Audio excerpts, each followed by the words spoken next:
मेघमाଳରେ शीघ्र आसुथिबा आम्भमानक प्रभु जीशु ख्रीष्टଙ୍କ अति पवित्र बहुमूल्य नामरे आपण समस्तଙ୍କୁ आउ गोटे नूतन प्रसंगरे पुनर्बार मु स्वागत करे।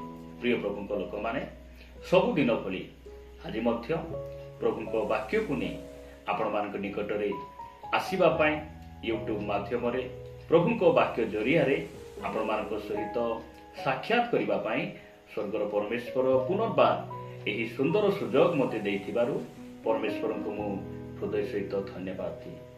आपण मानक मध्य मु धन्यवाद दउछि। आपण माने सामुएल खरा यूट्यूब चैनल को सब्सक्राइब करिसंती।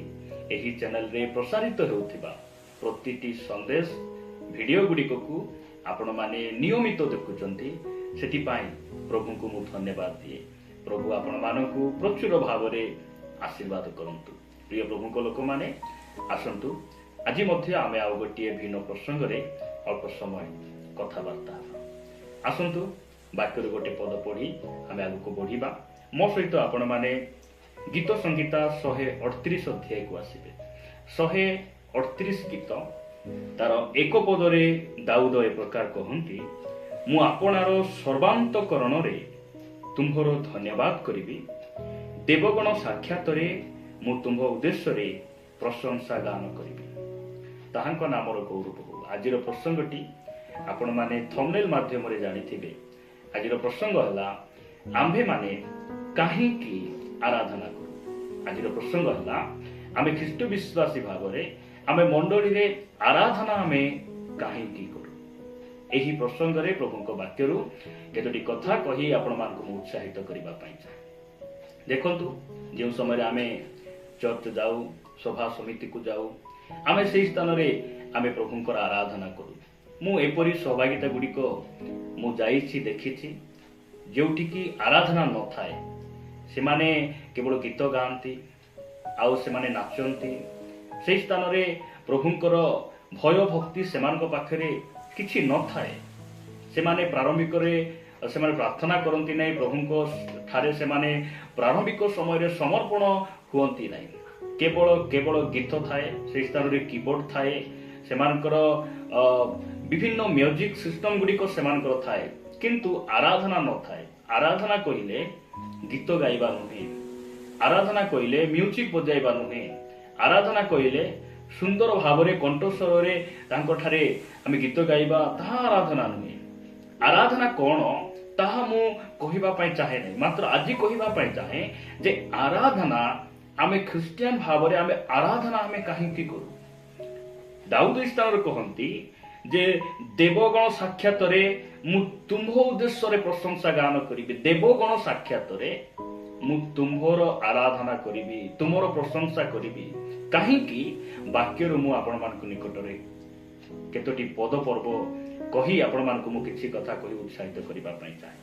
आमे काहे की ताहांकर आराधना आमे करू। जदि आपण माने माथ्यू लिखित सुसमाचार 4 अध्याय को आसीबे, प्रिय प्रभुଙ୍କ लोक माने 4 अध्याय तार 10 पद रे प्रकार लिखा जाए, तहिरे यीशु ताहाकू कहिले, ताहाकू बोली कहिले शैतान को कहिले, शैतान को कहिले कोन बोली कहिले, दूर हो शैतान, कारण लेखा अछि तुम्हे प्रभु आपणा ईश्वरଙ୍କୁ प्रणाम करिवो, पुणी केवल ताहांकर उपासना करिवो।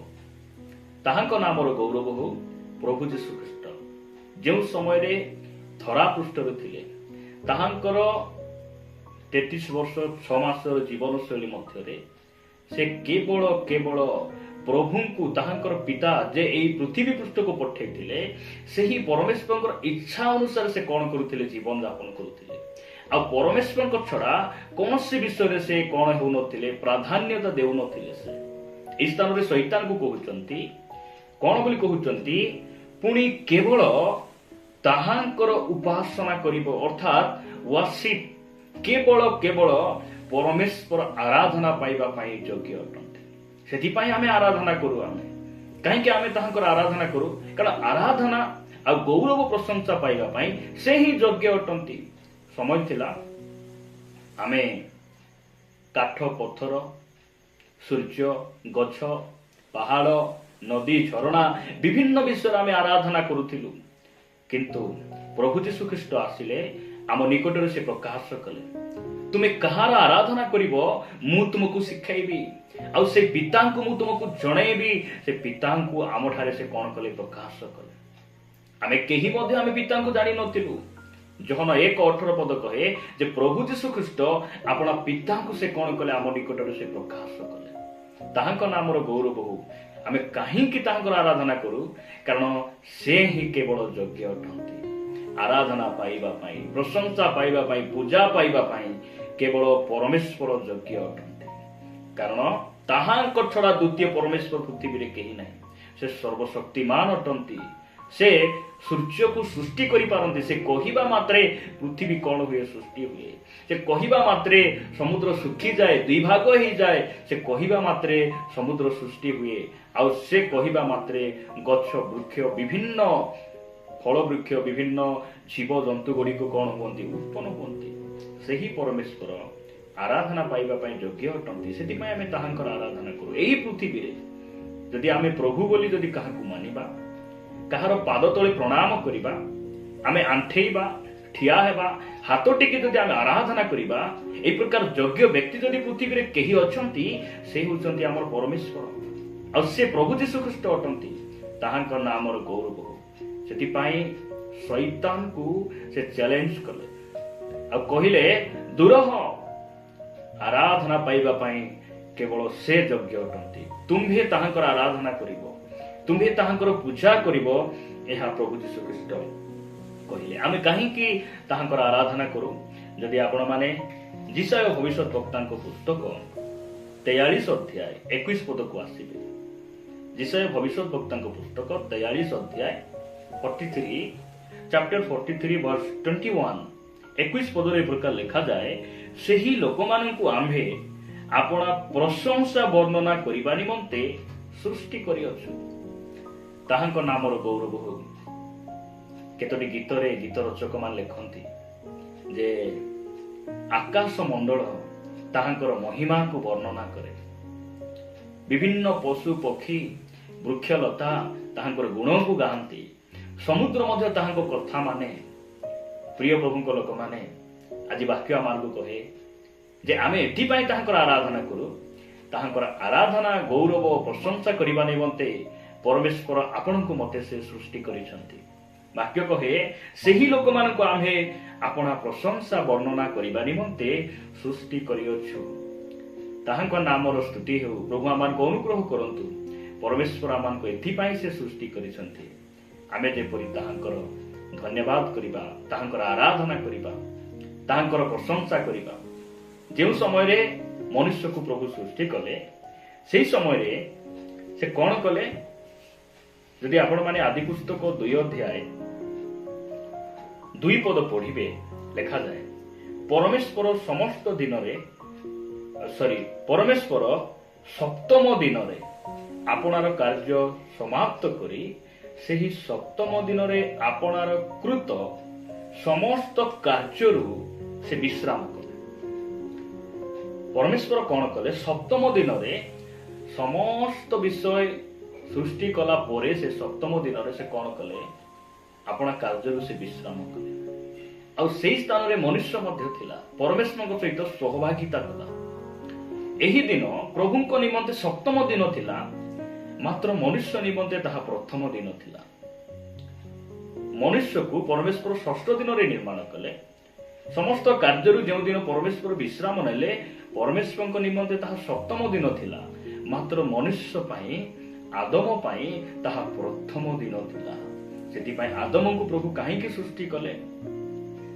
से केमिति फल गोटे झियो को बा हेबे सेति पई नहे तांको जेपुर से एदन उद्यान रे रखिबे सेति पई नहे एदन उद्यान रे से तांको चाकरी देबे से जेपुर से स्थान रे से एदन उद्यान को सुरक्षित करिवे सेति पई नहे काहे के सृष्टि कले मनुष्य जेपरि प्रथम रे मनुष्य जेपरि प्रथम रे परमेश्वर सहित से सहभागिता करिवो ताहांको सहित से बसिबो उठिबो एथि पई परमेश्वर हमकु से सृष्टि करिसंती आ एथि पई से सृष्टि करिसंती आम्भे मारे जेपरि ताहांकर सहित आमे बसिबा ताहांको सहित सहभागिता करिबा आराधना करिबा आमे आराधना काहे की करू हमर संपूर्ण ଭରସାକୁ ତାଙ୍କ ଉପରେ ପକାଇବା ପାଇଁ, ଆମର ସମ୍ପୂର୍ଣ୍ଣ ଆଶାକୁ ଆମେ ଯେପରି ତାଙ୍କଠାରେ ସମର୍ପିତ ହେବା ପାଇଁ ଆମେ ଆରାଧନା କରିଥାଉ। ଯେଉଁ ସମୟରେ ଆମେ ଆରାଧନା କରୁ ଆମର ହସ୍ତକୁ ଆମେ ଟେକୁ ଆମେ। এই ହସ୍ତକୁ ଉଠେଇବାର ଅର୍ଥ କ'ଣ ଆପଣ ଜାଣନ୍ତି କି? এই ହସ୍ତକୁ ଉଠେଇବାର ଅର୍ଥ ହେଲା ମୋ ହସ୍ତରେ କୌଣସି ଅସ୍ତ୍ର ନାହିଁ। এই ହାତରେ ଯଦି କୌଣସି ଅସ୍ତ୍ର ଥାନ୍ତା ମୋର ରୋଗକୁ ମୁଁ ମାରି ପାରିଥାନ୍ତି, ମୋର ଶତ୍ରୁମାନଙ୍କୁ ମୁଁ ପରାସ୍ତ କରିଥାନ୍ତି। ପ୍ରଭୁ ମୋ ହସ୍ତରେ କିଛି ନାହିଁ, ସେଥିପାଇଁ ମୁଁ ହସ୍ତକୁ ଉଠାଉଛି। ମୋର ଭରସା କେବଳ ତୁମେ ଅଟ।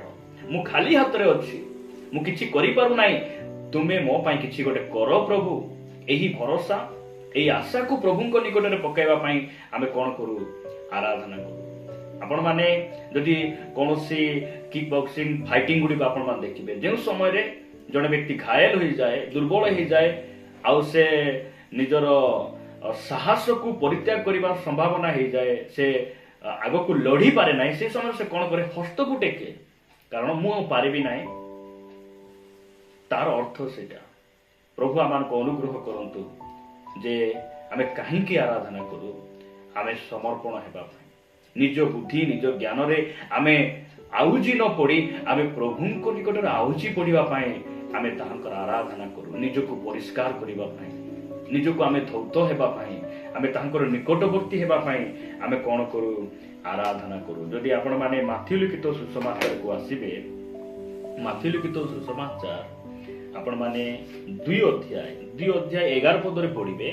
ଆଉ ଗୃହ ଭିତରକୁ ଯାଇ ଶିଶୁଙ୍କୁ ତାହାଙ୍କ ମାତା ମରିୟମଙ୍କ ସାଙ୍ଗରେ ଦେଖିଲେ ଓ ତାହାଙ୍କୁ ଭୂମିଷ୍ଠ ପ୍ରଣାମ କଲେ। ପୁଣି ଆପଣା ଆପଣା ପେଡ଼ି ଫିଟାଇ ସୁନା କୁନ୍ଦୁରୁ ଓ ଗନ୍ଧରସ ତାହାଙ୍କୁ ଦର୍ଶନୀ ଦେଲେ। ଏହା ପଣ୍ଡିତମାନଙ୍କ ବିଷୟ ଲେଖାଯାଏ। ଯେଉଁ ସମୟରେ ପ୍ରଭୁ ଯୀଶୁଖ୍ରୀଷ୍ଟ ଜନ୍ମଗ୍ରହଣ କରିଥିଲେ ସେହି ସମୟର ପଣ୍ଡିତ ମାନେ, ଜ୍ଞାନୀ ଲୋକମାନେ, ସେମାନେ କାହାର ଆରାଧନା କରୁଛନ୍ତି ଏହି ସ୍ଥାନ ଲେଖାଯାଏ। ସେମାନେ ପ୍ରଣାମ କଲେ। ମାତ୍ର ଆପଣ ଇଂରାଜୀ ଆଉ ହିନ୍ଦୀ ଅନୁବାଦରେ ଆପଣ ଦେଖିବେ ସେହି ସ୍ଥାନ ଲେଖାଯାଏ ୱାର୍ସିପ, ଆରାଧନା ବୋଲି ଲେଖାଯାଏ। ଏମାନେ ଯୀଶୁଙ୍କର ଆରାଧନା କଲେ। ଏତେ ବଡ଼ ପଣ୍ଡିତ ମାନେ ଛୋଟ ଶିଶୁଙ୍କର ସେମାନେ ଆରାଧନା କରୁଛନ୍ତି। ଏମାନେ ବୟସରେ ବଡ଼ ଅଟନ୍ତି, ଏମାନେ ପାଠ ପଢ଼ାରେ ବୁଦ୍ଧି ଜ୍ଞାନରେ ସବୁ କ୍ଷେତ୍ରରେ ଏମାନେ ପୁରା ଡେଭଲପ ବ୍ୟକ୍ତି ମାନେ ଅଟନ୍ତି, ଏମାନେ ଫେମସ ବ୍ୟକ୍ତି ମାନେ ଅଟନ୍ତି। ମାତ୍ର ଯୀଶୁଙ୍କର ଆରାଧନା କରୁଛନ୍ତି। କାହିଁକି? ସେ ଯୋଗ୍ୟ ଅଟନ୍ତି। ଆଉ ଏମାନଙ୍କର ଆରାଧନା ଆମମାନଙ୍କୁ ଏହା ଶିକ୍ଷା ଦିଏ ଯେ ଆମେ ବୁଦ୍ଧିମାନ ହେଲେ ମଧ୍ୟ ଆମର ଭରସା ଯୀଶୁ ଅଟନ୍ତି। ଆମେ ଜ୍ଞାନୀ ହେଲେ ମଧ୍ୟ ଆମର ସମସ୍ୟାର ସମାଧାନ ଆମର ଯୀଶୁ ଅଟନ୍ତି, ସେ ପ୍ରଭୁ ଅଟନ୍ତି। ରାଜା ହେଲେ ମଧ୍ୟ, ଯେତେ ବଡ଼ ବ୍ୟକ୍ତି ହେଲେ ମଧ୍ୟ ଯେଉଁ ସମୟରେ ଆମେ ପ୍ରଭୁଙ୍କ ନିକଟରେ ଯାଉ, ଆମେ ହାତ ଟେକି ଆଣ୍ଠେଇ ଆମେ ପ୍ରଭୁଙ୍କ ନିକଟରେ ସମର୍ପଣ ହେଇ ଆରାଧନା କରୁ, କାରଣ ସେ ପ୍ରଭୁ ଅଟନ୍ତି। ଆରାଧନା ପାଇବା ପାଇଁ ଆଉ ସ୍ତୁତି ପ୍ରଶଂସା ମହିମା ପାଇବା ପାଇଁ ସେ ଯୋଗ୍ୟ ଅଟନ୍ତି। ପ୍ରଭୁ ଏହି ବାକ୍ୟ ଦେଇ ଆମ ସମସ୍ତଙ୍କୁ ପ୍ରଚୁର ଭାବରେ ଆଶୀର୍ବାଦ କରନ୍ତୁ।